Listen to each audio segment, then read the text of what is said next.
മരണത്തിൻ നിഴൽ താഴ്വരയതിലും ഞാൻ ശരണമറ്റവനായി പരിതപിക്കാതെ വരുമെനിക്കരികിൽ വഴി പതരാതെ കരപിടിച്ചെന്നെ നടത്തിടുവോ നീ വരുമെനിക്കരികിൽ വഴി പതരാതെ കരപിടിച്ചെന്നെ നടത്തിടുവോ നീ ഇതുവരെ എന്നെ കരുതിയ നാഥ ഇനി എനിക്കെന്നും തവ കൃപ മതിയാം.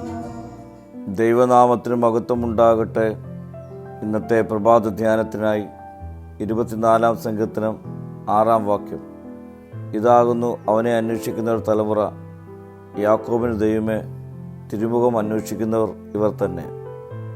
ദൈവത്തെ അന്വേഷിക്കുന്നവർ ബുദ്ധിമാനും ഭാഗ്യവാനുമാണ്. ലോകരുടെ ദൃഷ്ടിയിൽ അവർ നിന്ദിതരായിരിക്കാം, എന്നാൽ ദൈവത്തിന് അവർ വിലയേറിയവരാണ്.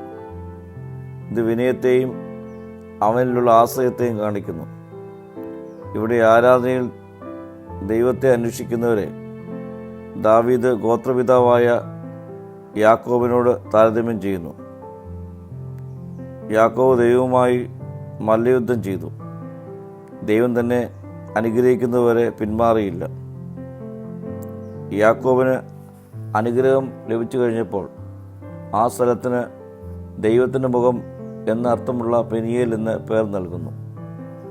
പ്രിയ സ്നേഹിതരെ, നമ്മുടെ പാപത്തിൻ്റെ ശിക്ഷ യേശു നൽകിയതിനാൽ അവൻ ദൈവത്തിങ്കിലേക്കുള്ള വഴി തുറന്നു. അങ്ങനെ വിശ്വാസത്താൽ നമുക്ക് ദൈവവുമായി വ്യക്തിബന്ധം ഉണ്ടായി. ഈ ബന്ധം ദിനംപ്രതി നിലനിർത്തുവാൻ നമുക്ക് യത്നിക്കാം. പ്രാർത്ഥിക്കാം. കർത്താവേ, ദിനംപ്രതി തിരുമുഖം അന്വേഷിക്കുവാനുള്ള കൃപ എനിക്ക് നൽകണമേ. മഹത്വം നീ എടുക്കണം. യേശുവിൻ്റെ നാമത്തിൽ തന്നെ. ആമീൻ.